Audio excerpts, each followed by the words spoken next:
Bueno, vamos a iniciar lo que son las ponencias de pósters o carteles.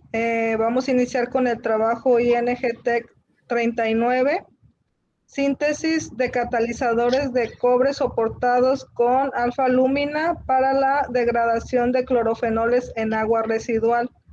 Presenta Alexis Mijares Alvarado. Gracias, buen día. Solo una pregunta. ¿Cuánto tiempo dispongo?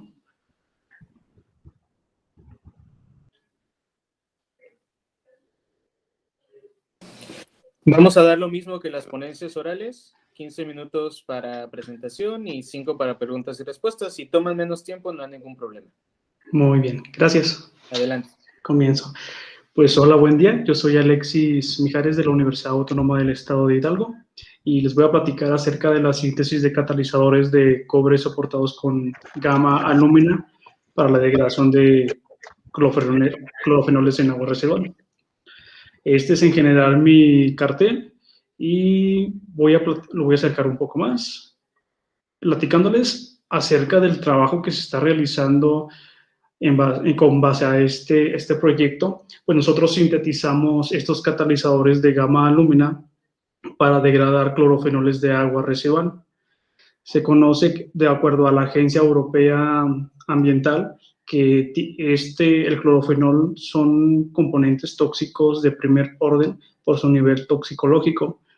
Lo que realizamos nosotros es realizarlo por el método Sol-Gel y ponerlo a prueba la actividad catalítica en un reactor batch a una presión de 40 bar y una temperatura de 180 grados centígrados, el cual se deja reaccionando durante 8 horas. Entre las técnicas que nosotros empleamos para caracterizar tanto nuestro soporte y la actividad catalítica, empleamos el potencial Z, la fisización de nitrógeno, así como la espectroscopía ultravioleta visible, la de Raman e infrarrojo.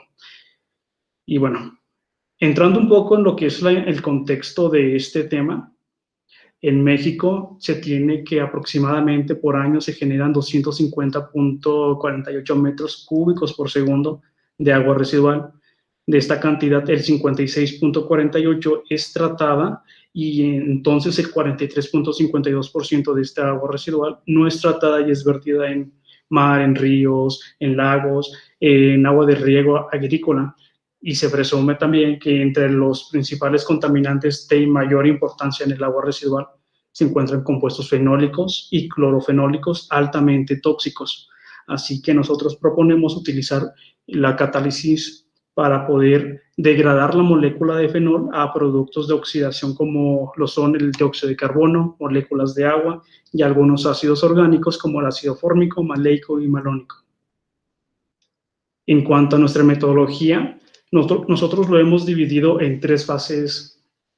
La primera es la preparación del soporte, una preparación del catalizador y la actividad catalítica. En la primera fase, que es la preparación del soporte, realizamos las soluciones de isopropóxidos correspondientes, llevados a reflujos durante unas horas, y posteriormente a esto se realiza una hidrólisis para obtener un gel. Después de esto se seca y se calcina a 120 y 550 grados centígrados respectivamente.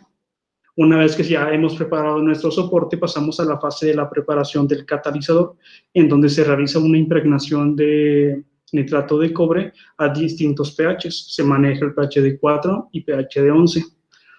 Después de la impregnación, se secan a 120 grados centígrados y se calcinan a 550. Y tanto los polvos secos y calcinados de nuestro catalizador ya soportado y del soporte son caracterizados por diferentes técnicas de caracterización.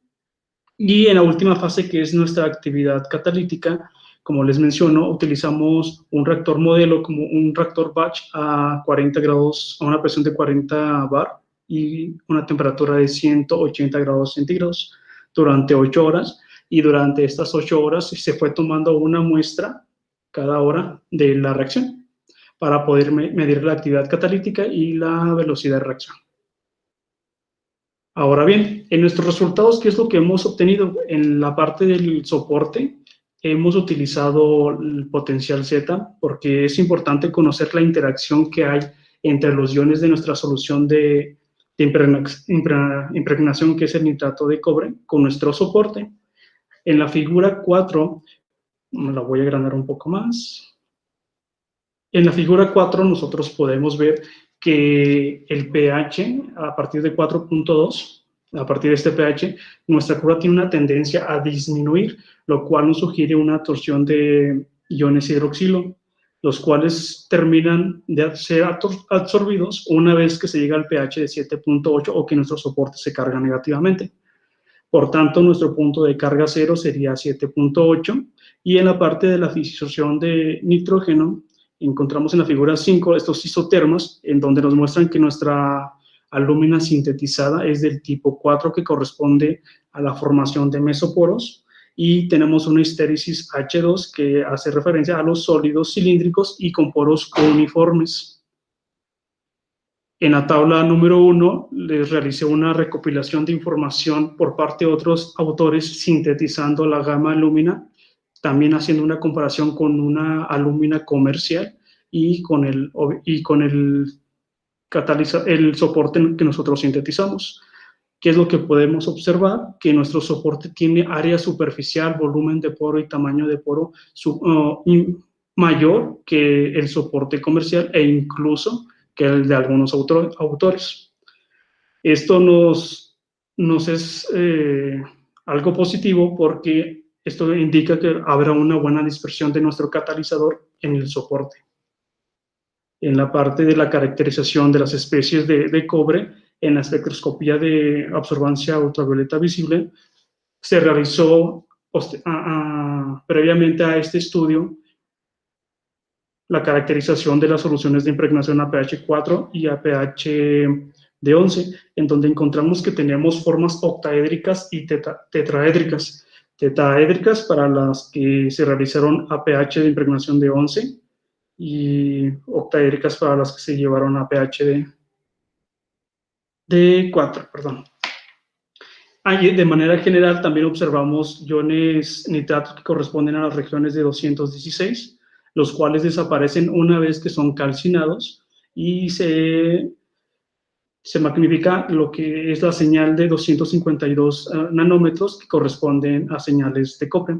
En esta parte nosotros podemos observar que sí, entre la región de 700 y 900 nanómetros obtenemos señales de cobre, y que esas se mantienen una vez al ser calcinadas. Esto sugiere que se mantiene la simetría del cobre, pero existe una distorsión de este mismo. Por parte de lo que es la espectroscopía infrarroja, observamos que ambas soluciones de impregnación ya en el soporte coinciden en las bandas, en los números de onda de 1638, 1362 y 1064, que son correspondientes a las señales de los iones nitrato. Estos nuevamente desaparecen al ser calcinado. Esto es importante porque ya no se modificaría la esfera de coordinación de nuestro metal. Y por otra parte también encontramos vibraciones correspondientes al óxido de cobre en 460 centímetros a la -1. En la espectroscopía Raman observamos que cuando nuestro catalizador soportado está en seco a 120 grados centígrados, no muestra bandas Raman. Solo cuando se calcinan se presentan las vibraciones del óxido de cobre en 690, en 200 y en 131 centímetros a la -1.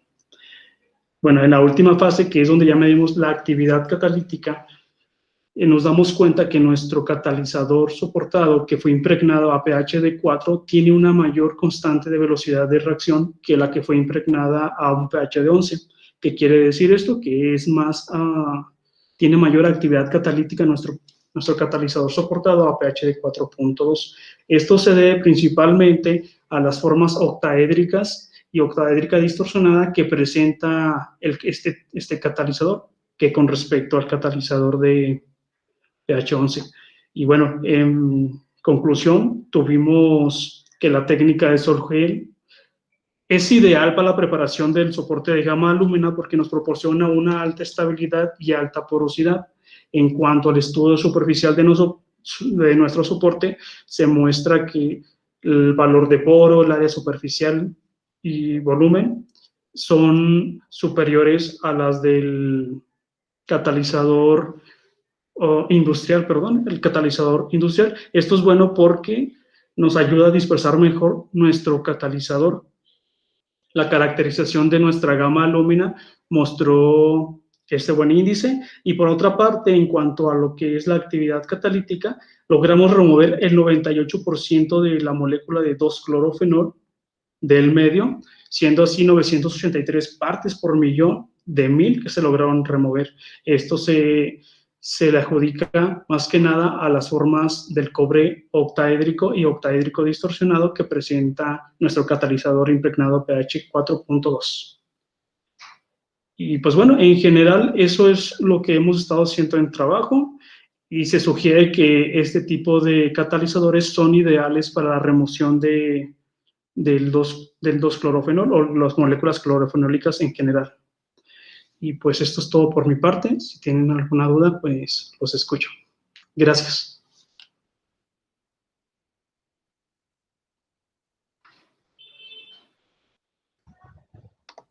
Gracias, Alexis. Doctora Margarita, ¿tiene alguna pregunta por ahí, por favor?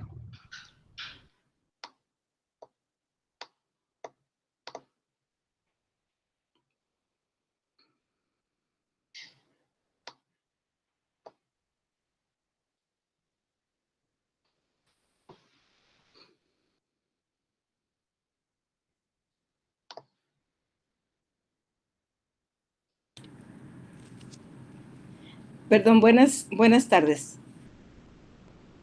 Buena tarde. Me parece muy interesante tu trabajo. Nada más, bueno, me perdí un poquito en tus conclusiones. ¿A qué le atribuyes la mayor actividad en tu catalizador? Así, de acuerdo a los estudios que hemos realizado, encontramos diversas especies de cobre, entre ellas, bueno, óxido de cobre, formas iónicas de cobre octaédrico y tetraédrico, tanto como distorsionados. Y nosotros encontramos que en la que tuvo mayor actividad catalítica, que es la de pH 4.2, presenta las formas de octaédricas y octaédrica distorsionada. En parte de lo que es el pH 11 se encuentran con óxido de cobre. Entonces atribuimos a que por eso el catalizador a pH 4.2 tiene mayor actividad catalítica por las formas distorsionadas del cobre octaédrico. Ok, entonces, ¿crees que el medio más ácido pudo contribuir, verdad, a la formación de estas especies? Muy bien. Gracias. Okay, gracias. Bueno, por mi parte es todo. No sé si alguien más tenga alguna pregunta. Muchas gracias, Alexi. Me voy a permitir tomar tantito la palabra. ¿Me puedes recordar la clave de tu trabajo, por favor? Sí, es la ING TS-39. INTEC 39, ok. Sí. Ok, bueno, pues en realidad es un muy buen trabajo. A mí me agradó mucho que compararan contra catalizadores comerciales, y ya nada más me quedó la duda, ¿a qué temperatura hacen la sinterización, la calcinación? La calcinación tanto del soporte como de nuestro catalizador ya soportado la realizamos a 550 grados centígrados durante 4 horas. 4 horas. ¿Tienes algún indicio de cómo se hace el comercial? ¿Sigue la misma metodología? Ok, sí, desconozco la metodología en la que se sintetiza el industrial. Ok, ¿y otros autores usan la misma temperatura de calcinación? Sí, ellos utilizan, bueno, perdón.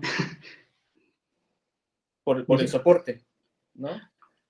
Sí, ellos varían la temperatura entre los 400 y 550, pero no pasa de ahí para cuidar, no cambiar la fase de la lúmina, porque en todo caso se iría a fase alfa. Entonces hay que cuidar eso. Pero sí, es entre este rango de 400 a 550. Ok, perfecto. Poner nada más mis pequeñas distracciones, una disculpa. Muchas gracias y felicidades, Alexis. ¿Esto es trabajo de maestría, doctorado? Perdón, yo estoy estudiando el doctorado en la Universidad Autónoma del Estado de Hidalgo. Ok, perfecto. Pues felicidades, muchas gracias, Alexis. Gracias. Adelante, doctora Fabiola, gracias. Sí, gracias. Alexis, por ahí una duda. ¿Qué precursor de cobre utilizaste? Nitrato de cobre. Usamos la sal del nitrato de cobre. ¿Y si sabes qué pH tiene el cobre? Cuando realicé la solución de impregnación únicamente con el agua desionizada y el nitrato de cobre, me daba precisamente la de 4.2. Así que ya no opté por bajar más el pH y lo dejé en 4 y nada más me dediqué a subir el pH a 11. Ok. ¿Y cuál es la función del cobre en tu catalizador? Es la fase activa es la que me va a contribuir a poder realizar la oxidación del fenol. Ok, muchas gracias. Gracias, doctor. ¿Alguien más tiene alguna duda? ¿Alguna pregunta? Bueno, le damos un aplauso a Alexis y le agradecemos Gracias. su participación.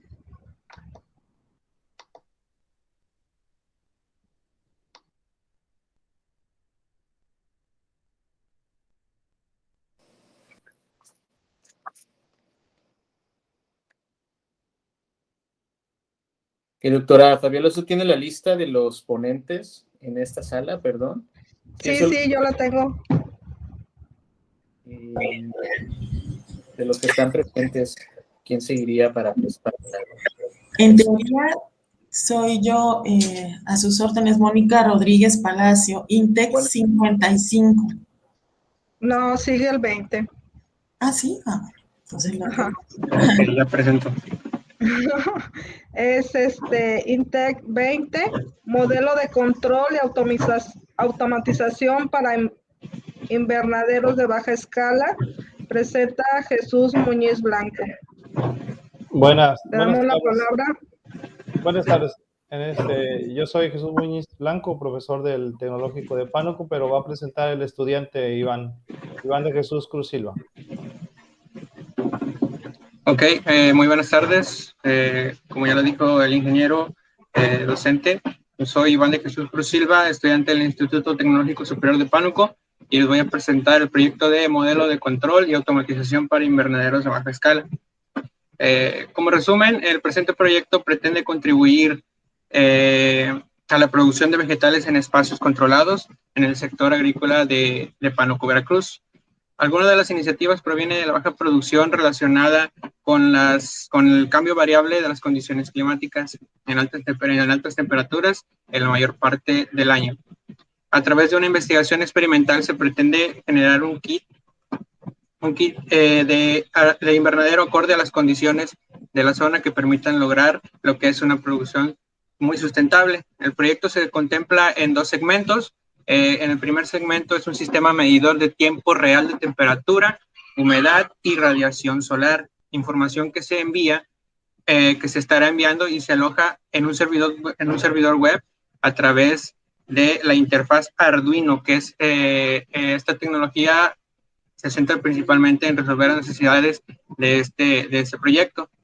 El segundo segmento de nuestro proyecto permite accionar dispositivos automáticos de riego, ventilación y cortinas para reducir la radiación solar basados en los datos que se envían a través de los sensores que se mencionaron anteriormente. Como introducción, en México la agricultura es una de las actividades económicas con mayor relevancia, ya que generan gran cantidad de empleos en el país. Es uno de los sectores productivos más importantes desde un punto de vista no solo económico, sino también social y ambiental. Es por eso el interés de este proyecto, desarrollar tecnologías que impacten a la agricultura de manera sostenible, porque desafortunadamente conforme el paso del tiempo, el cambio climático y sus efectos sobre la agricultura tendrán como consecuencia un clima más variable, impredecible. Esto no beneficia al sector productivo. Bueno, continuamos con la metodología de este proyecto. La metodología se centra en las siguientes fases, empezando con la fase de análisis y la determinación de requisitos o requerimientos, en donde el primer requerimiento necesario es la construcción de este modelo tipo túnel, de acuerdo a las medidas necesarias para el crecimiento de las plantas. Y como ya se mencionó en el resumen, integrar interfaces que permitan monitorear la humedad, la temperatura en ambiente y la radiación solar para incorporar activadores automatizados de riego, de ventilación y control de disminución de la radiación solar contra los rayos ultravioleta. Para estos requisitos se necesitó la construcción del sistema automatizado que permita la ventilación, el riego automatizado, el sistema de iluminación y para disminuir la radiación solar. La siguiente fase de la metodología es la elección del hardware. Para la creación del prototipo del invernadero se utilizó un microcontrolador que está posicionado en esta tarjeta de Arduino y sensores acordes a las necesidades de este proyecto. Dado a que existen una gran cantidad de sensores, se eligieron los más necesarios para este proyecto y de un bajo costo, como lo es un sensor de temperatura gravimétrico, un sensor de humedad y un sensor de radiación de humedad y un sensor de radiación solar, y por supuesto una tarjeta de Arduino Mega. La tarjeta de Arduino Mega o la tecnología de Arduino tiene ciertas ventajas para el desarrollo de este proyecto. Así como también para la automatización se eligió el hardware de la activación de una bomba de riego, activación de abanicos automáticos para la ventilación y activación de cortinas automáticas. La siguiente fase de esta metodología es el diseño y la arquitectura del sistema. Es una arquitectura bastante sencilla, ya que los sensores, les voy a explicar un poco, los sensores permiten adquirir los datos correspondientes de la temperatura, humedad y radiación solar, como se les ha estado comentando. Los datos adquiridos son procesados a través de un microcontrolador y compartidos a través de la red de datos con el uso de la tarjeta Arduino, combinando también con una tarjeta de Ethernet para el envío de información hacia un servidor web. El servidor web, a través de la implementación del protocolo HTTP, adquirirá y almacenará estos datos, esta información, a través de parámetros ambientales para posteriormente compartirlos a través de una aplicación web y una aplicación móvil.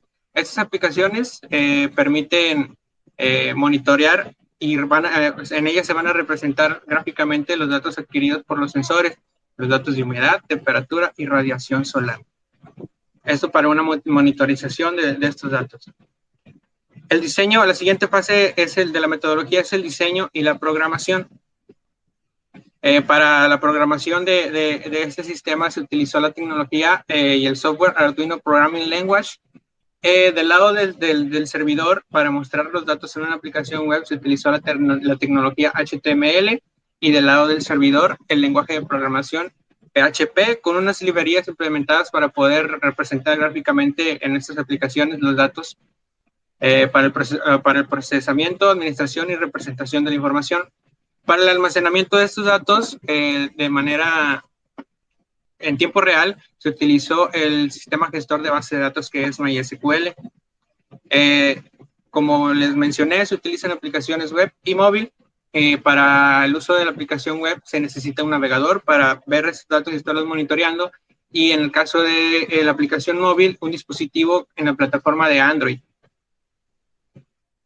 Continuamos. Las principales ventajas de este proceso, de esta arquitectura, es que permite la lectura y verificación de los sensores y con los controles de activación, lectura y envío de datos de temperatura y humedad, de radiación solar, aparte de que puede generar reportes y notificarte cuando es necesario hacer esta activación. En la fase de pruebas, se realizaron pruebas necesarias para garantizar que este proyecto cumpla con las necesidades acordadas. En esta etapa también se realizó una prueba ejecutando lo que es un control manual. ¿A qué me refiero con un control manual? Que si el usuario final, por ejemplo, en este caso me voy a tomar como ejemplo, pienso que es necesario activar esta automatización antes de que los rangos antes de que los datos lleguen a la aplicación y la aplicación me notifique que es necesario hacer. Si yo pienso que es necesario antes de hacerlo, desde mi celular con la aplicación móvil puedo activar esta automatización de ventiladores, de humedad y para que esté en un estado agradable y esté no esté bajo riesgo. El desarrollo actual del sistema cuenta con la capacidad de obtener y enviar datos de sensores a través de la interfaz Arduino Mega, como ya se les había comentado, y almacenar estos datos en tiempo real y serán monitoreados. Seguimos con la fase de resultados. El proyecto actual cuenta con la capacidad de enviar datos en sensores a través de la interfaz Arduino para estarlos monitoreando. El prototipo didáctico simulador del invernadero cumple con la función de una operación de un sistema experimental que monitorea y controla variables de ambiente. Aquí se muestra la imagen del invernadero. También se hizo un invernadero didáctico a escala para hacer las pruebas. Como conclusión, el desarrollo de los modelos experimentales permiten identificar valores que permiten iniciar etapas para tratar y mejorar este tipo de circunstancias. Y también informarnos y mejorar un poco el tema también de la hidroponía y la acuaponía. Es importante mencionar que la automatización de invernaderos hoy en día es muy variada, pero los costos para poder realizar uno no son muy accesibles, que digamos. Voy a bajar un poco aquí. Siguiendo con la aplicación de este proyecto, se realizaron pruebas y cada sensor permitió mostrar los valores de lectura en condiciones normales, como se muestran en las figuras que se encuentran aquí, respectivamente el lector de humedad, el lector de radiación y el lector de temperatura. Bajo estos datos mínimos o máximos es como se activa el funcionamiento de la automatización, de los actuadores o activadores del sistema de riego, ventilación y protección del sol. Ahí se muestran las imágenes. Como trabajo futuro, nosotros buscamos, pretendemos hacer un proceso experimental de siembra durante todo el año para encontrar mejores variables y probar algunos otros sensores más precisos que nos permitan mostrarnos la información un poco más eficaz, más clara y poder actuar mejor sobre estas situaciones. Por mi parte sería todo. Si tienen alguna duda.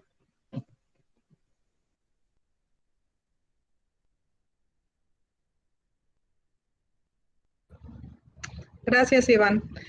Doctora Margarita, por favor, preguntas. Sí, gracias. Buenas tardes, Iván. A ver si entendí bien. Las pruebas que hasta ahorita han hecho ha sido a una escala de prototipo, o sea, todavía no lo llevan a una escala real, ya para la aplicación directa.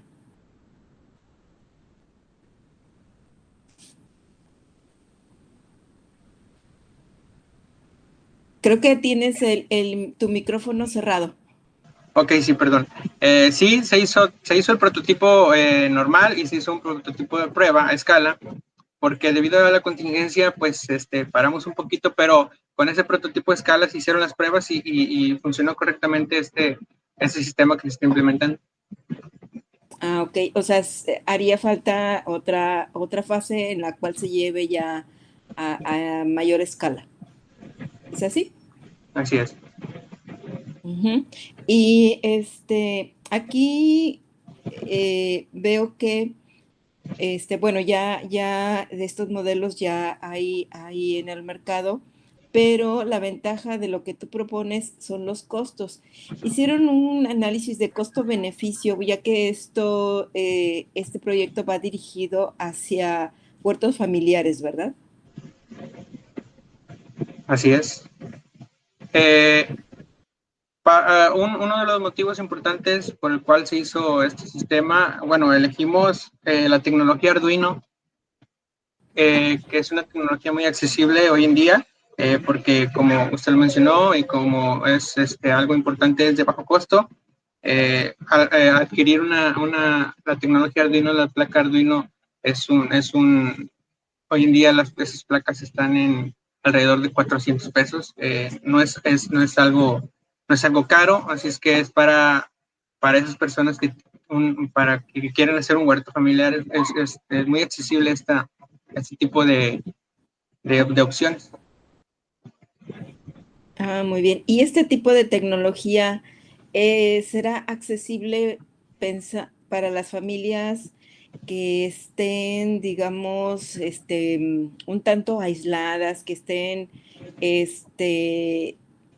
un poco desconectadas de la población, digamos, no sé si algún ejido, algo en el que no tienen tal vez todas las condiciones de comunicación adecuadas? ¿Sí podrá ser aplicado en esas condiciones? Claro, sí, se puede aplicar.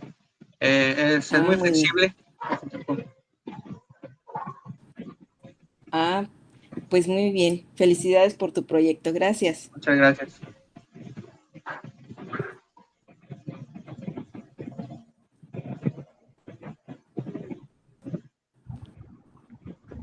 ¿Alguien más tiene alguna duda, alguna pregunta?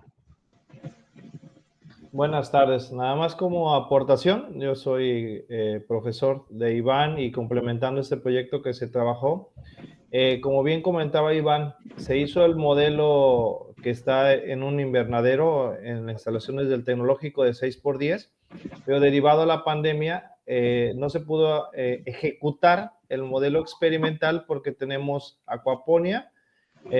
hidroponía y cultivo en tierra para ver todas las variantes y en cuestión de producción, qué es lo que da mayor efectividad, porque se pretende que sean modelos de baja escala. Como bien comentaba Iván, si bien nosotros se ha invertido en un modelo de invernadero experimental alrededor de 60,000, 70,000 pesos, con 5,000 pesos un hogar, digamos, puede implementar en un huerto familiar, como se le llama, pues eso se llaman invernaderos de baja escala, modelos de hidropónicos combinados con modelos de cultivo en tierra, donde se automatice el proceso de riego o de control del ambiente de acuerdo a las condiciones que ellos deseen.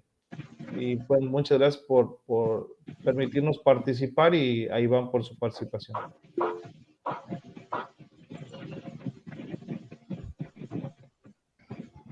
Adelante, doctora, por favor. Doctora Rebeca.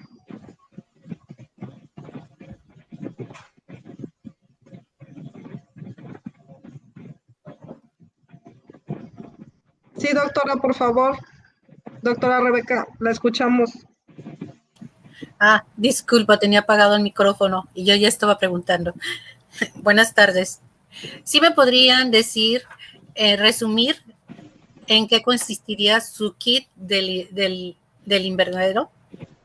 Ok, nosotros estamos de alguna manera en convenio con Fundación Pantaleón, que es quien tiene la organización de la caña de azúcar en Pánuco. Y ellos, entre los apoyos que hacen a las comunidades, es aportar o desean aportar huertos familiares a los hogares, pero como en comunidad.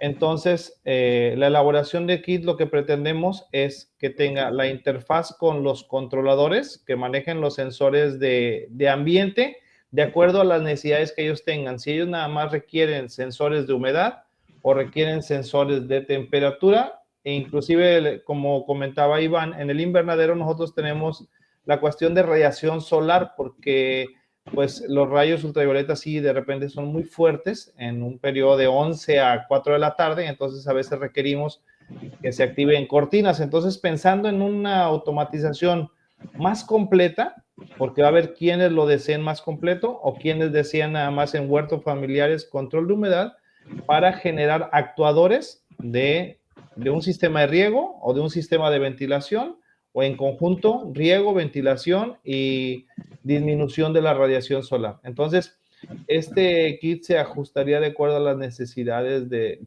los hogares y acorde, les digo, a lo que comentaba la fundación con respecto a los huertos familiares que desean implantar en las comunidades. Muchas gracias.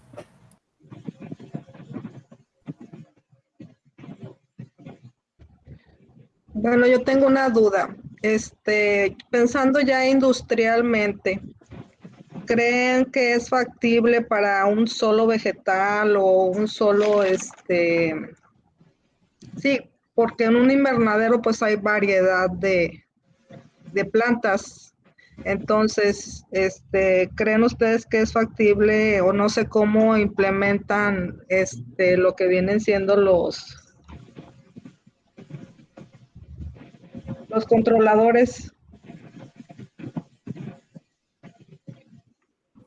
No Bueno, sé si me explico. Sí, la diferencia, yo le podría comentar contra hay un modelo de invernadero grandísimos, obviamente, y hay redes de controladores. Ya hay sistemas automatizados, es lo que siempre nosotros referimos a esa parte. O sea, nosotros no estamos hablando de crear nuevos modelos, sino que estos modelos son de bajo costo, de baja escala. Cuando se compra un modelo industrial que le puede costar, no sé, 3 millones de pesos, con estos sensores que también hacen la misma labor, con una interfaz Arduino que es de código abierto, que es de alguna manera libre, se disminuyen los costos y la actividad es similar, ¿no? El soporte en este caso lo hacemos nosotros como desarrolladores en este momento que estamos trabajando esta parte experimental, ¿sí? La diferencia, le digo, se hizo un simulador de un prototipo de escala de 1 a 10 y hace exactamente lo mismo que haría el de 6 metros por 10 metros, o puede usted tener uno de 100 metros por 30 metros de ancho. Entonces, de acuerdo al volumen, a la escala, es la red de distribución de controladores que se tienen que colocar. Ok, muchas gracias. Gracias por su participación. Gracias. Continuamos con el cartel INGTEC 55, biorremediación de aguas residuales urbanas con microalgas inmovilizadas en soportes naturales, que presenta Mónica Cristina Rodríguez Palacio. Adelante, Mónica, por favor, pones tu cartel. Sí, muchas gracias. ¿Cómo le pongo? Cancelar. Perdón, le doy donde está la flecha y luego le pongo una ventana. Sí, es que no manejo esta aplicación. Sí, le das doble clic en la ventana, por favor. Listo, muchas gracias. Sí. Cancelar. Un segundo. Ay, no sé. Ya vi, perdón.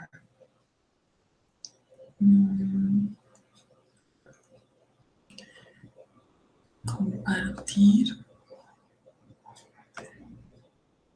Ahí voy, perdón. Una pestaña, ¿y por qué no veo?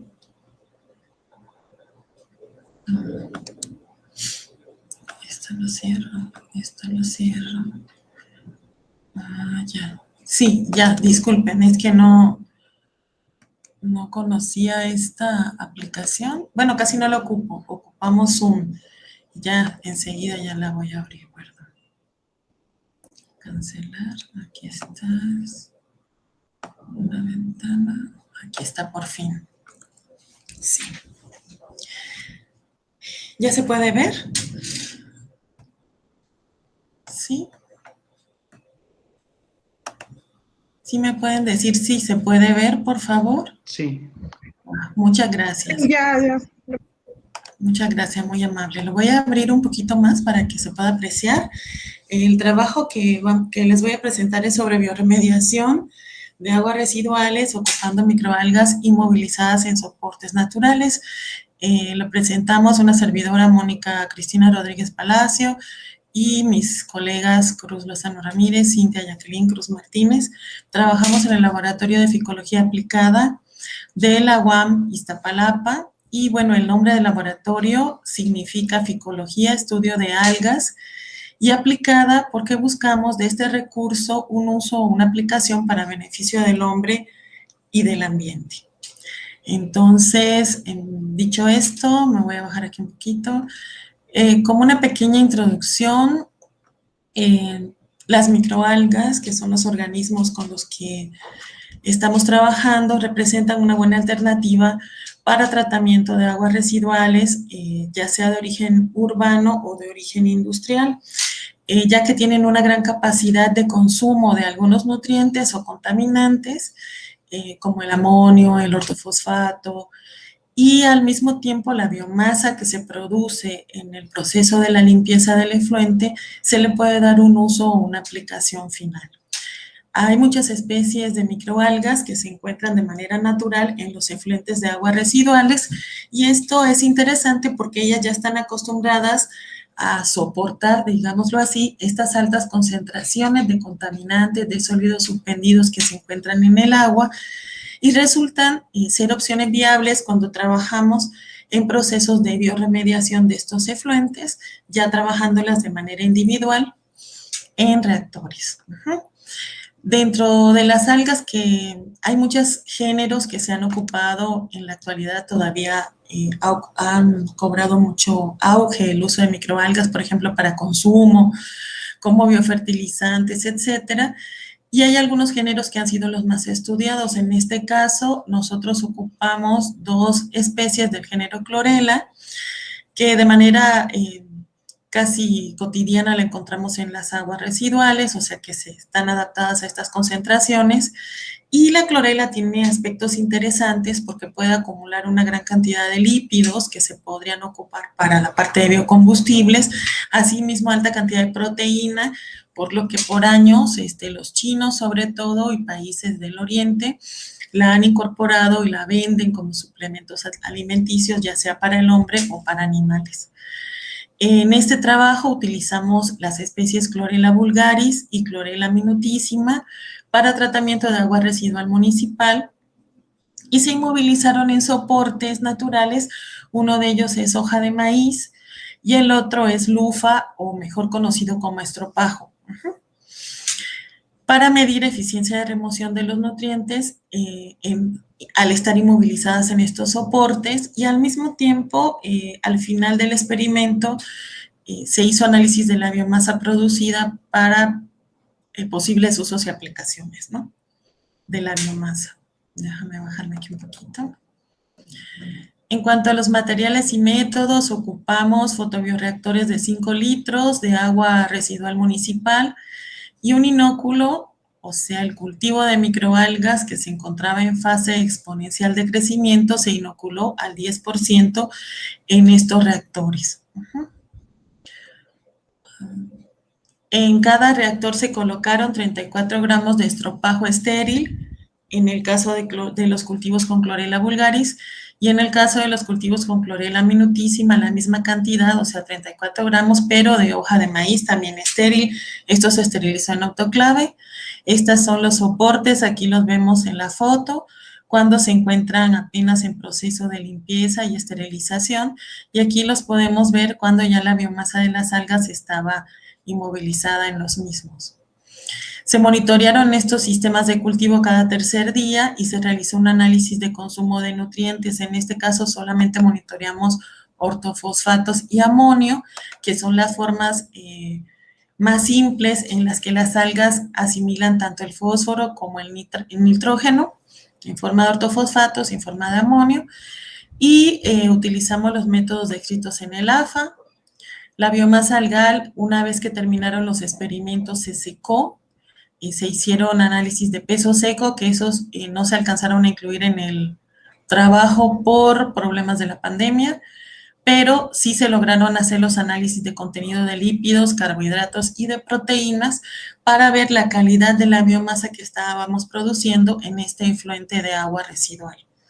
Esta es una fotografía de cómo se ven los reactorcitos que se montaron de 5 litros y se observa pues una gran cantidad de espuma que pues es característica del efluente y significa, bueno, ya al revisarle el microscopio y hacer análisis, que había una alta carga bacteriana en el proceso. Aquí vemos acá arriba. Ajá. Entonces, como parte de los resultados, voy a ver si puedo ampliar un poquito aquí esto. Ajá, así está, ya lo vi mejor. Tuvimos resultados exitosos o positivos en cuanto a la remoción en el soporte de zacate o lufa, que es como lo encontramos en literatura, y en el medio de cultivo control, que fue un fertilizante foliar en el que normalmente las cultivamos en gran volumen, que se llama Biforland Forte, es de Bayer. En este medio de cultivo que usamos de control, tuvimos porcentajes de remoción de amonio de un 98%, y en el agua residual tuvimos un porcentaje de un 99%. En cuanto a ortofosfatos, fueron 93% y 70%.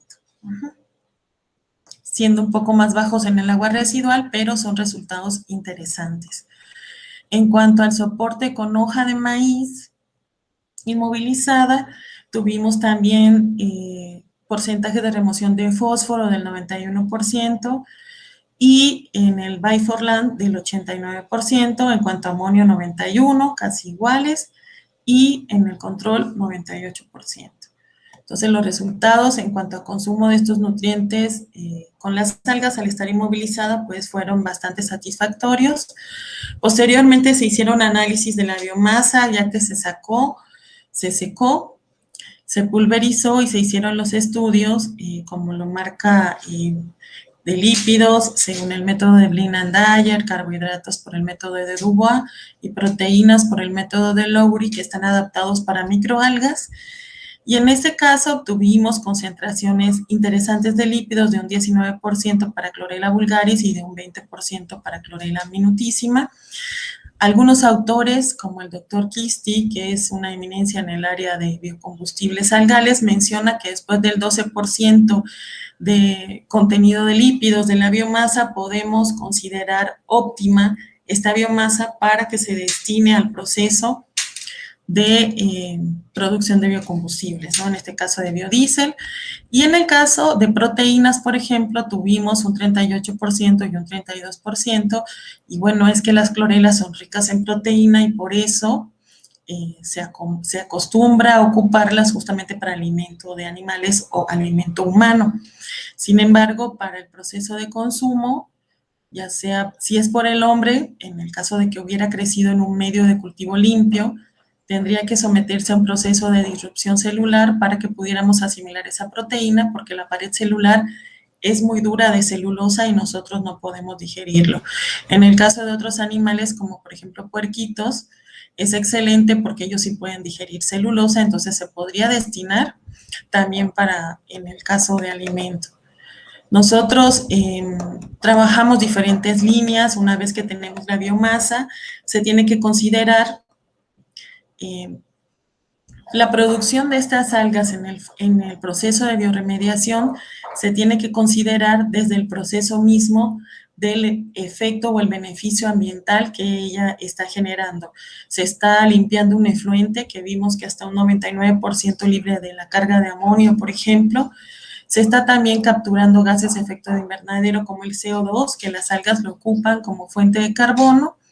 Y la biomasa resultante se le pueden dar diferentes usos y aplicaciones. En este caso, como provienen de un efluente contaminado, no se podría destinar, digamos, para alimento humano, pero sí lo podríamos ocupar en la parte de biocombustibles o en la parte de biofertilizantes, que son de los puntos que ahorita tienen mucha importancia por la generación de alimentos de manera orgánica, por ejemplo, más seguros, etcétera. Entonces, aquí hay una gama de posibilidades en las que podemos ocupar esa biomasa que se colectó. Y bueno, como conclusiones, el cultivo de ambas especies en el efluente residual resultó ser exitoso. Obtuvimos los resultados que esperábamos en cuanto a eficiencias de consumo de amonio y de ortofosfatos. La biomasa se puede ocupar para múltiples aplicaciones, básicamente podría ser enfocada en bioenergías o en la parte de biofertilizantes. Estos soportes naturales utilizados resultan eficientes, son económicos, en algunas partes incluso son desecho, como la hoja de maíz, la ocupan para los tamales, pero también en otras partes, simplemente como en la central de abastos aquí en Ciudad de México, pues la tiran y forma parte simplemente de la basura. Entonces son procesos que podemos ocupar para inmovilizar las algas. ¿Qué sentido tiene trabajar con algas inmovilizadas o libres? Si nosotros trabajamos a escala laboratorio y tenemos un reactor de 5 litros y queremos cosechar esa biomasa al final para hacerle análisis y separar la biomasa del agua que ya quedó limpia, pues tenemos que recurrir a algunos mecanismos como por ejemplo centrifugación, refrigeración, etcétera, y poder hacer la separación. Pero si esto se quiere implementar a mayor escala, son procesos que se incrementa el costo, mientras que si están inmovilizados, simplemente al dejar de airear o circular el sistema, sedimenta fácilmente y podemos separar nuestra agua residual limpia de la biomasa de las algas y así tener un círculo virtuoso en todo el proceso. Esta parte de la investigación forma parte del proyecto de cultivo de algas, usos potenciales enfocados en el Caribe y Golfo de México, de la División de Ciencias Biológicas y de la Salud de la UAM, y esto es una pequeña parte de la literatura que se ha ocupado en el trabajo. Y eso sería todo. Muchas gracias.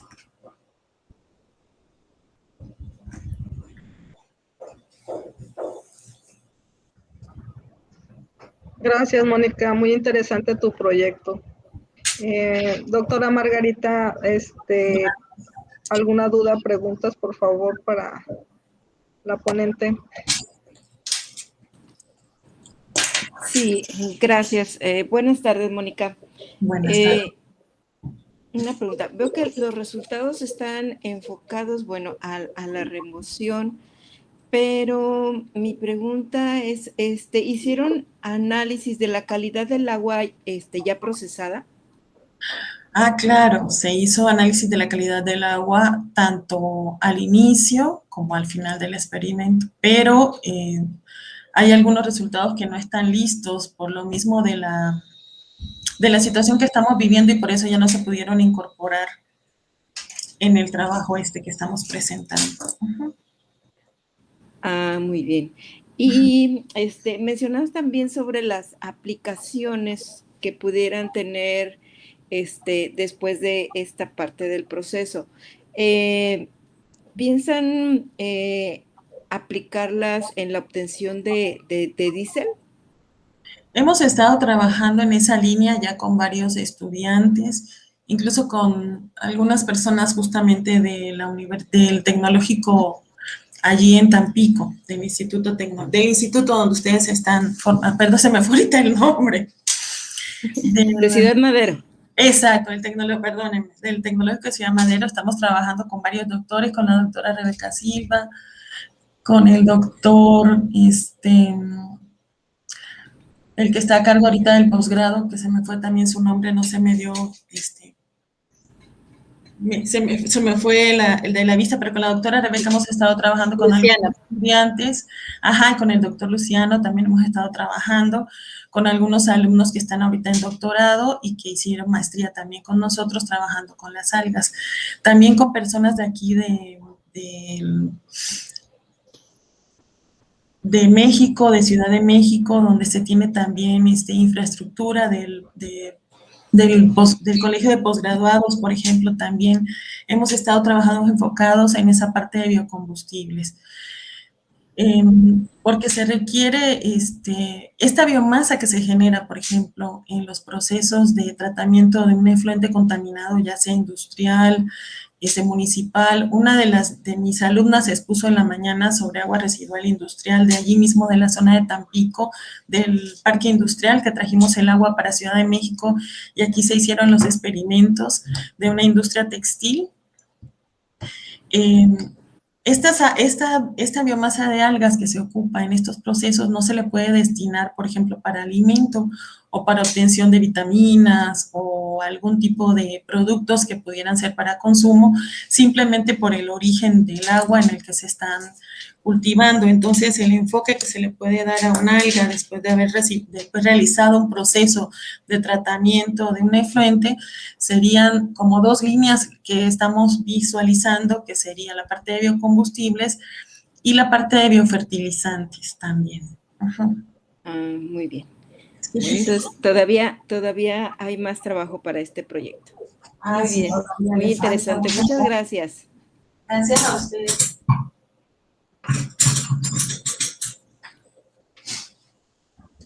¿Alguien tiene alguna duda, alguna pregunta?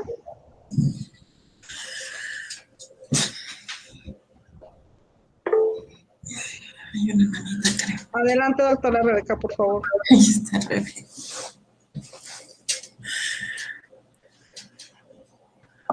Hola, buenas tardes. Muy interesante, Moni. Muchas felicidades. Se me hace que han abarcado ya más con este proyecto. Muchas gracias, Rebe, te lo agradezco mucho. Y pues sí estamos, Pero sí han estado yendo a trabajar a la universidad todavía. Estamos yendo solo los días jueves a trabajar, entonces el avance en investigación es mínimo. Claro. A veces solo es resiembra de la colección de algas, que pues son más de 400 cepas, entonces ahí se va todo el día y no avanzas sino un mínimo porcentaje, porque es el único día que nos están dando acceso a las instalaciones. Ajá. ¿Y no han tenido pérdidas con esto de la pandemia, con todos sus cultivos? Sí tuvimos pérdidas importantes, ya que además tuvimos un daño en el equipo y no podíamos acceder ni con el técnico ni nosotros mismos podíamos acceder a la universidad. Los primeros 2 meses que se presentó lo de la pandemia, ya nos arreglaron las cámaras de cultivo, gracias a Dios, pero sí hubo una pérdida muy, muy triste, sobre todo de organismos marinos, que son muy delicados. Sí, digamos que los de agua dulce son más resistentes a los cambios bruscos de temperatura, a la falta de las condiciones. ¿Con qué los alimentan? Sí, lo que presentas en tu trabajo, ¿con qué los alimentan? En el trabajo, a pequeña escala, nosotros trabajamos con medios convencionales, o sea, para mantenimiento de las cepas, los que describe la literatura F2, BG11, que están bien formulados, pero cuando ya trabajamos a mayor escala, ocupamos, según el caso, fertilizantes foliares, por ejemplo, en este caso fue uno que se llama Biforlan Forte, que nos ha dado buenos rendimientos para crecimiento de algas clorofitas. También hemos ocupado ácido húmico de lombricomposta, por ejemplo, en el caso de algunas otras especies de cianobacterias, para crecerlos a mayor volumen, y se abaratan costos de producción y se obtienen resultados positivos. Ok, muchas gracias. Muchas gracias a ustedes. Moni, yo tengo una duda. Adelante. ¿Cómo es tu proceso para la obtención del biodiesel? Con respecto a lo que viene siendo tu biomasa algal, ¿será sólida, líquida? ¿Cómo lo vas a manejar o cómo sería el proceso en sí? Lo estamos haciendo en sólido, o sea que ya se deshidrata la biomasa en una liofilizadora. En el laboratorio yo solo tengo, digamos, equipo para hacer la primera parte, que sería análisis de lípidos totales. De allí se mandan a hacer los perfiles de ácidos grasos en otro laboratorio para que nos diga si realmente de esa concentración de lípidos, pues tenemos esos ácidos grasos que se pueden ocupar justamente para la producción de biocombustibles, ¿no? Si los resultados son positivos, entonces ya se hace todo el proceso de transesterificación. Se ha hecho en Chapingo, que ahorita se me fue el nombre de todas las instituciones y no supe qué decir. Aquí en la Universidad de Chapingo hemos hecho la obtención del biodiesel. Bueno, lo primero que se hace es por reflujo con hexano para separar, ¿no? Y posteriormente se han ocupado algunos catalizadores. En este caso, lo han hecho las doctoras de Chapingo. Digamos que yo trabajo hasta la parte de análisis de lípidos totales, carbohidratos, mando a hacer los estudios y ya luego ellos allá me hacen todo el proceso.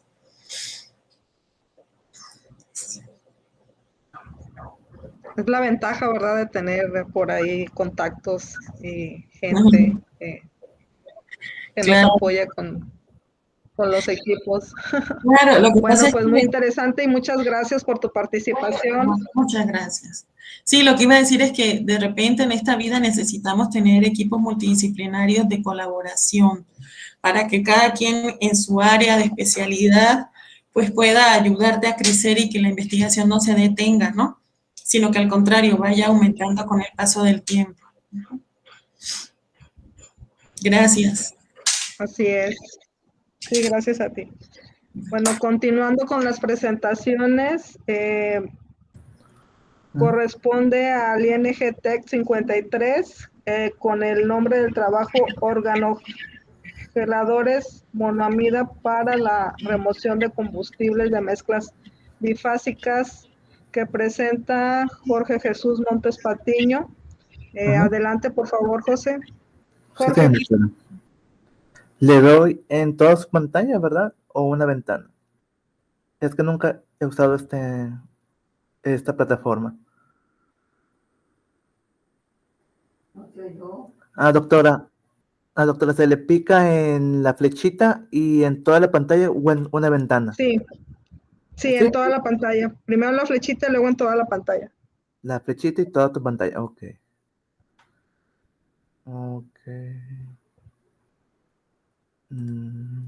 No lo veo. A ver, permítame.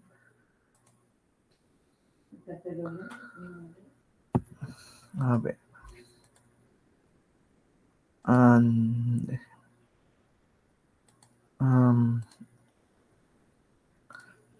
ver, dame toda la pantalla. No se ve, ¿verdad? Sí, ya está en proceso. Ajá. Ok, es que es esta. ¿Ya se está viendo? Sí, ya.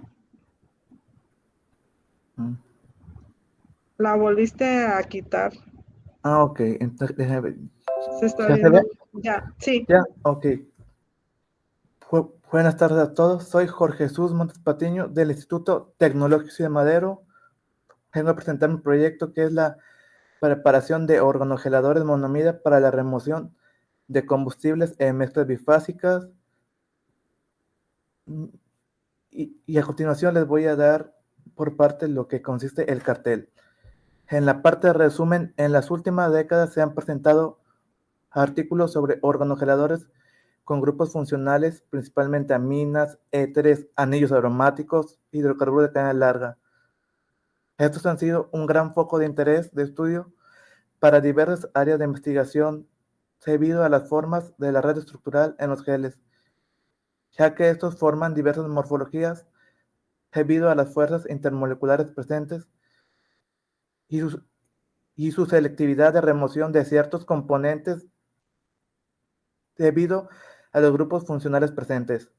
Han sido aplicados en áreas tales como cosméticos, cuidado dental, alimentos, derramamiento de petróleo y remoción de colorantes, siendo estas dos últimas áreas las que han tenido un gran auge recientemente. En el presente trabajo se muestra la síntesis de organogeladores conteniendo un centro aromático y como grupos funcionales sustituyentes un grupo éster cuya longitud fue modulada y un grupo amida cuya longitud permaneció fija para su posterior proceso de gelificación en diferentes solventes de diferente polaridad, los que resultan geles en solventes no polares, además de corroborar las fuerzas que intervienen en su ensamblaje mediante UV visible. Posteriormente se sometieron a una gelificación selectiva de un sistema bifásico agua-combustible en la cual se obtuvo la separación total del agua. En base a los resultados obtenidos, la influencia del tamaño de la longitud de la cadena del grupo éster para poder separar satisfactoriamente los combustibles del sistema bifásico debe ser mayor a 5 átomos de carbono. Y aquí pasamos a la parte de la introducción. En la introducción, con el desarrollo y la industrialización de la civilización urbana, ha habido una gran escasez aguda de agua limpia e higiénica en todo el mundo. La degradación y la contaminación del agua por productos químicos nocivos han hecho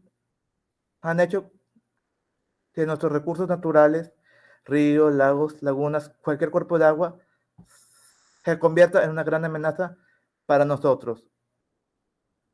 Hoy en día, la purificación del agua se ha convertido en un asunto de suma importancia en la investigación ambiental contemporánea. Pero, ¿qué es un gel? O en este caso, un organogelador.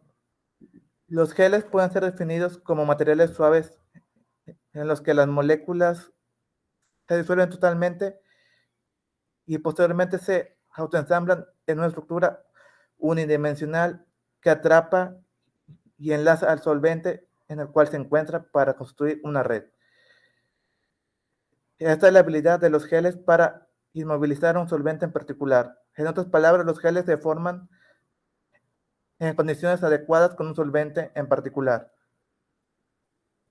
La mayoría de los geles son materiales poliméricos, con moléculas demasiado ramificadas, pero, sin embargo, los geles de bajo peso molecular o los geles supramoleculares, con sus siglas en inglés LMWG, son una clase fascinante de estos materiales. Debido a su peso molecular, debe ser igual o menor a 3000 Dalton. Estos compuestos se pueden autoensamblar o solidificar en líquidos orgánicos o sólidos, semiviscosos o viscosos mediante las interacciones no covalentes entre las moléculas. Estos geles han tenido un gran incremento en las investigaciones en las últimas décadas, aproximadamente en los últimos 20 años,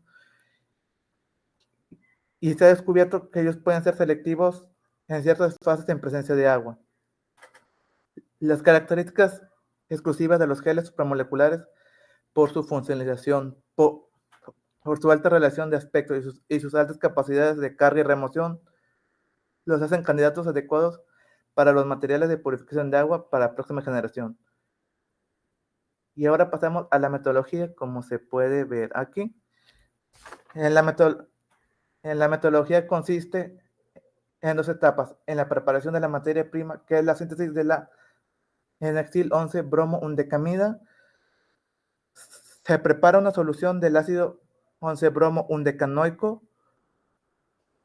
más exilamina junto con SI y el HOBT. Todos los reactivos se disolvieron en diclorometano en un matraz-balón. La reacción se llevó a cabo bajo una atmósfera inerte por 2 horas a 0 grados centígrados. Posteriormente se deja a temperatura ambiente por 48 horas. El producto de la reacción se neutraliza con una solución de carbonato de potasio y la fase orgánica se decanta.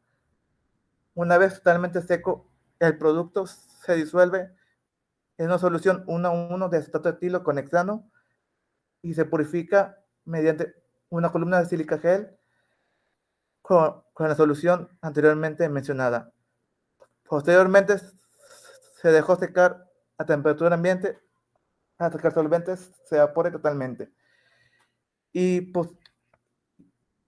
como segundo paso es la síntesis de las oligoamidas. Como se puede ver del lado izquierdo, nuestra estrella es el 4-hidroxibenzoato de alquilo, donde R representa la longitud de la cadena, que es el pentilo, hexilo y octilo. Y para la síntesis de las oligoamidas consiste en una simple reacción de Williamson, en la cual consiste en disolver un equivalente de los 4-hidroxibenzoatos de alquilo con 2 equivalentes de la amida más 0.2 de tetrabutilamonio, y todo esto se disuelve en dimetilformamida y posteriormente se le agrega 2 equivalentes de carbonato de potasio bajo agitación vigorosa en atmósfera inerte a 60 grados por 10 horas. Una vez pasado todo este tiempo, la reacción La mezcla reactiva se vierte en agua deionizada fría y se ajusta el pH entre 1 o 2 con ácido clorhídrico. Posteriormente se filtra vacío para obtener un polvo muy fino y se deja en un desecador para la pérdida de humedad de 1 a 6 días con sílica gel, y si se utiliza solución molecular es de 1 a 3 días. Y para ver los resultados tenemos las siguientes. Para ver los resultados, aquí tenemos los siguientes. Como se puede apreciar, se realizó FTR de los compuestos sintetizados. Como se puede apreciar aquí, el inciso A es la oligoamida de pentilo, el B el exilo y el C es la oligoamida de octilo. Como se puede apreciar en los espectros infrarrojos, se utilizaron para la verificación de la estructura química de los compuestos.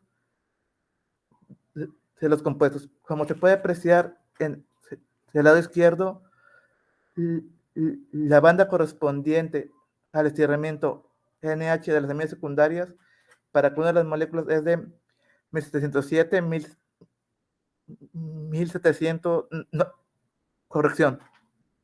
Para la banda es de 3311, 3307 y 3301. Para el estiramiento del grupo carbonilo, se puede observar del lado izquierdo, del color verde, es de 1707, 1711 y de 1710. Y para la banda de la amida 1, que se encuentra de este lado, que estoy señalando con el cursor, es de 1635, 1633 y de 1632. Y para la banda de la amida 2 se encuentra a 1537, 1536 y 1537. Y para las bandas del elemento simétrico y asimétrico del enlace éter se encuentran a 1247, 1247 y 1249.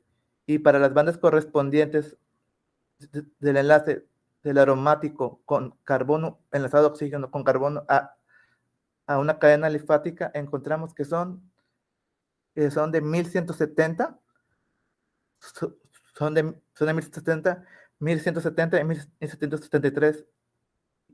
Igualmente encontramos que son de 1106, 1106 y de 1105. Y las bandas características de la banda de la flexión del anillo aromático en sustitución 1 a 4 se encuentran en 844, 844 y 842. Y la segunda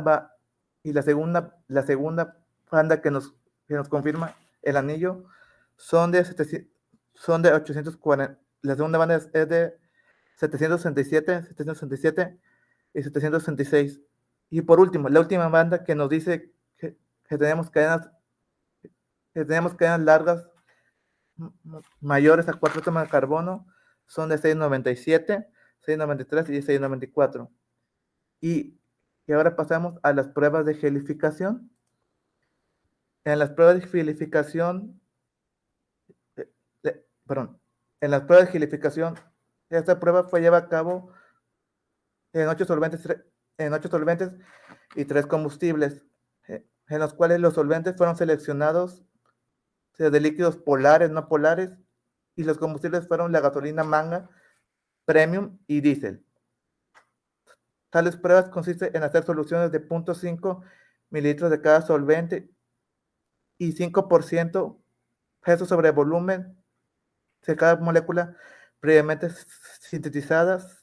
Se colocan en viales de vidrio de 2 mililitros, se calientan hasta que se disuelva toda la molécula y se deja enfriar.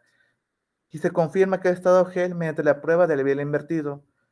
Esta prueba consiste en voltear el vial y si no hay fluidez del solvente, es un estado gel.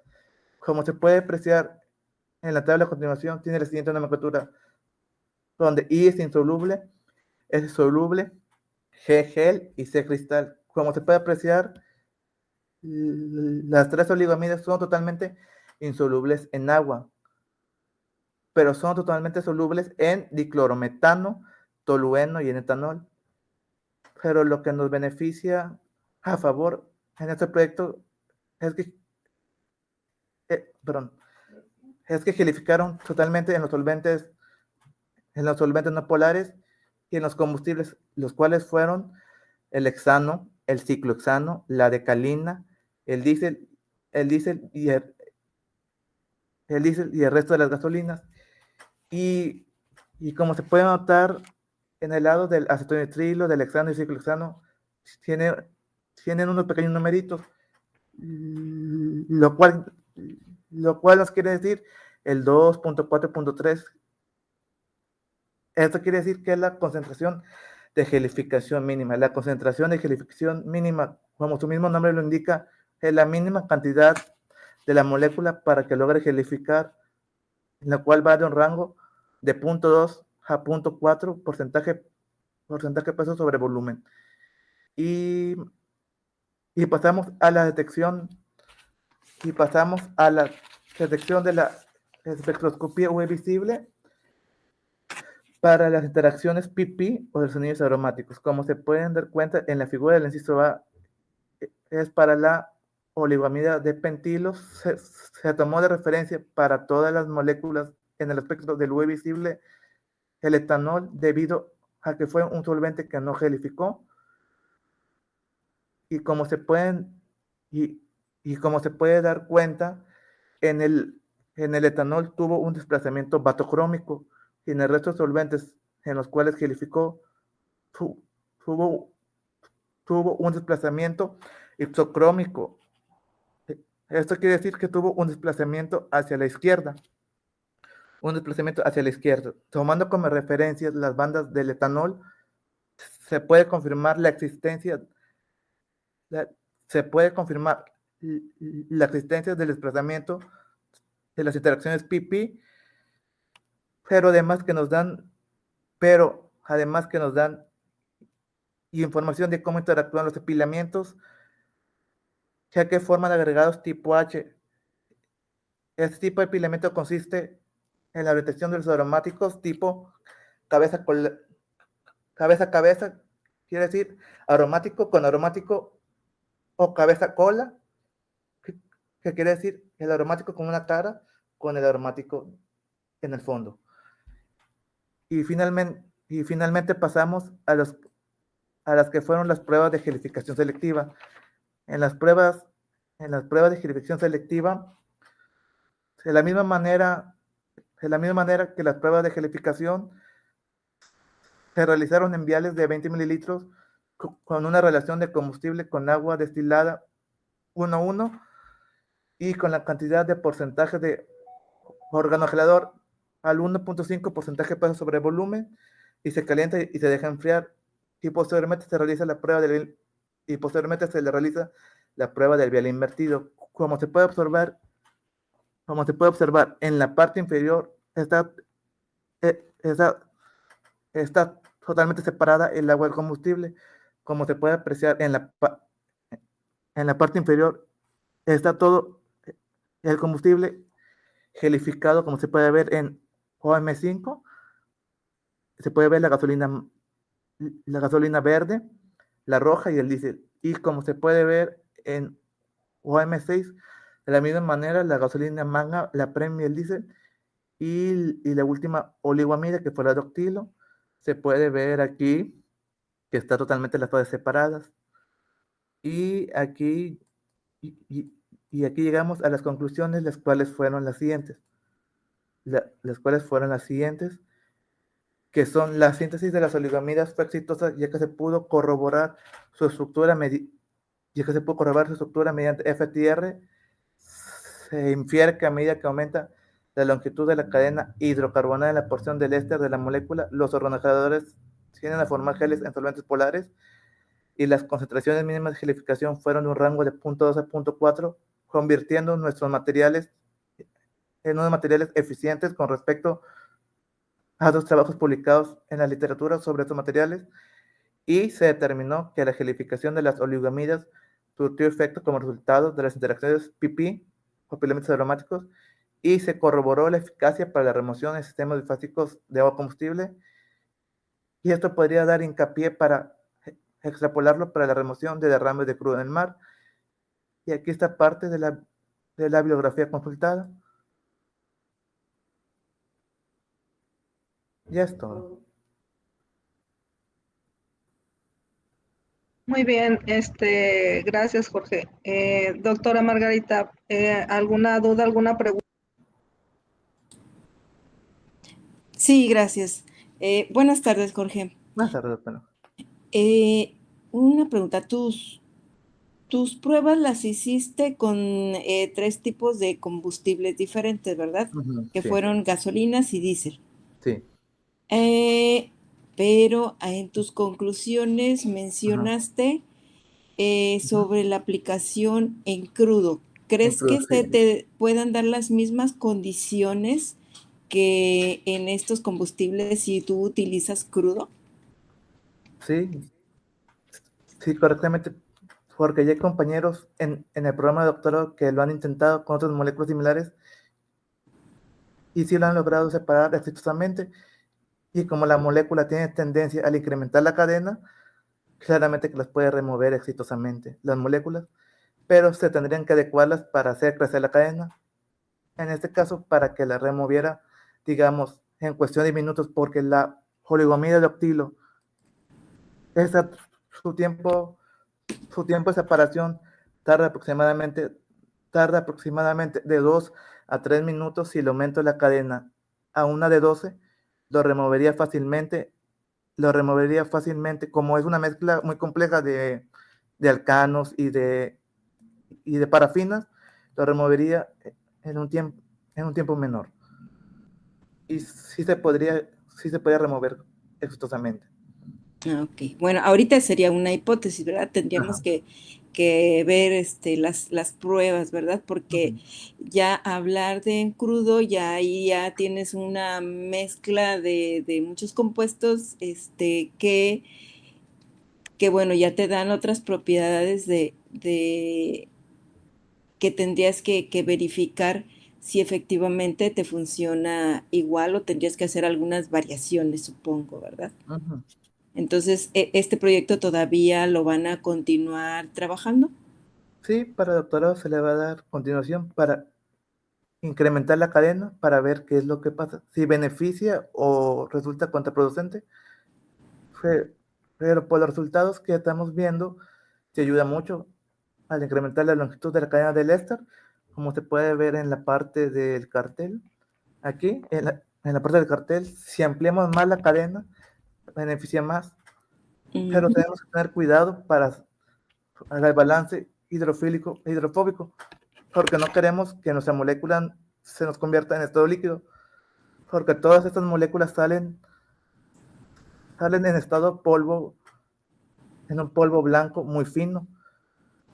Es lo que se va a procurar hacer en el doctorado, hasta qué tamaño de cadena llegar para que no se nos convierta en líquido, y sería un problema para destilarlo después, para su recuperación, que ese sería el detalle si fuera un líquido. Cuando se aplique para recuperar este combustible, si es en estado líquido, al aplicar, comúnmente esto se hace por destilación al vacío, y pues para procurar que no se venga la molécula con los otros componentes, se procura que su punto de ebullición sea superior a los demás. Muy bien. Sí, sería de mucho beneficio, ¿verdad? Que pudieras encontrar las condiciones óptimas y su aplicación sería muy importante. Muchas gracias. Sí, doctora. Muchas gracias. ¿Alguien más tiene alguna pregunta, alguna duda? Ok, yo sí tengo una duda. ¿Qué temperatura necesitarías tú para que tus organogeladores removieran los combustibles? Para que removieran mis combustibles, Sí, por ejemplo, en alguna contingencia, por ejemplo, ahorita que haya algunos derrames por el huracán, las lluvias, en las refinerías, Ujú, eh, o sea, sería de mucha utilidad nada más agregar el polvo ajá, y remover todo ese material contaminante. ujú. Pero lo que estoy viendo ahorita es de que tú necesitas ciertas temperaturas para poder eh, coagularlo, no sé, Sí, qué atrapar el temperatura, combustible. ajá, qué temperatura necesitarías. La temperatura. En este proyecto se manejaron dos temperaturas. Primero se llevó a 45 grados y gelificó expresamente. Y, y posteriormente, y posteriormente se llevó a temperaturas frías, que es como lo están haciendo ahora lo de los artículos modernos, especialmente estos chinos, que es SAO y, y es y este O'Reilly, que es que manejan temperaturas a 0 grados, menores de 0 grados, y también se probó y removió más rápidamente con el frío el combustible, y se probó a temperatura ambiente, a temperatura ambiente sí lo remueve totalmente, pero requiere más tiempo. Si se requiere rapidez, hay que aplicar el calor o una temperatura muy extremadamente fría, que sea de unos 3 grados, menos 6 es lo máximo que lo hemos probado, y de repente ya lo atrapa totalmente. Así que si esto lo extrapolamos por decir, en un derrame en el mar, si estamos a esas temperaturas como la de canícula de, de 39.5, 40, sí lo removería exitosamente. No habría ningún problema en ese caso. Ok, y otra duda, ¿cuánto material, o sea, cuánto organogelador necesitarías para remover aproximadamente 1 litro de crudo? Ok, ¿O tienes alguna relación al ah, respecto? es que los organogeneradores comúnmente se les saca su relación de acuerdo a la cantidad que se quiere remover. Un ejemplo muy clásico que es el que se enseña para los cálculos de estos geles es poner ejemplo, quiero remover 3 mililitros del combustible. Entonces si quiero remover 3 mililitros de esos combustibles, se inicia primero con 20 miligramos, que viene equivalente a porcentaje sobre volumen a 1.1%. Y a partir de esa relación se anda buscando qué cantidad de polvo se necesitaría para que gelificara la cantidad de combustible. Pero comúnmente si fuera ahorita, ahorita las pruebas que están haciendo,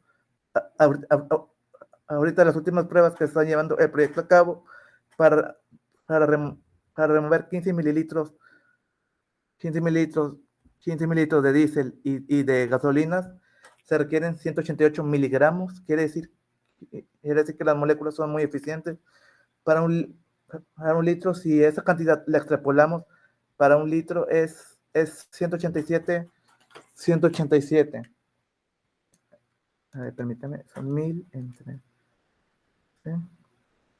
Viene siendo 66 veces 66 por 188 miligramos entre, entre lo que vale, se ocuparía totalmente 12 gramos de cada organogelador si fuera en un litro de combustible. Pues sí se ve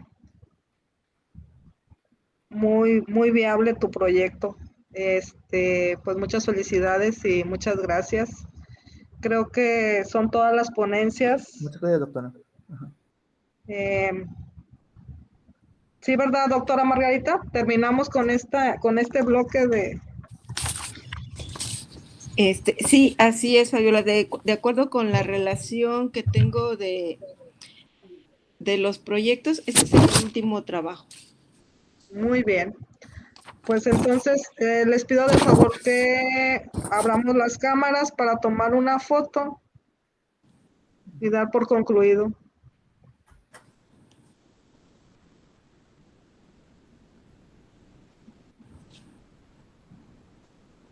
Jesús Muñiz.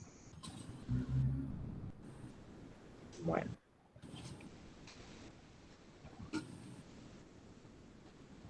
Pues muchas gracias a todos y continuamos mañana con las ponencias del viernes para finalizar este congreso. Gracias. Muchos saludos, doctora. Gracias. Gracias. Hasta luego. Cuídense Hasta mucho. luego.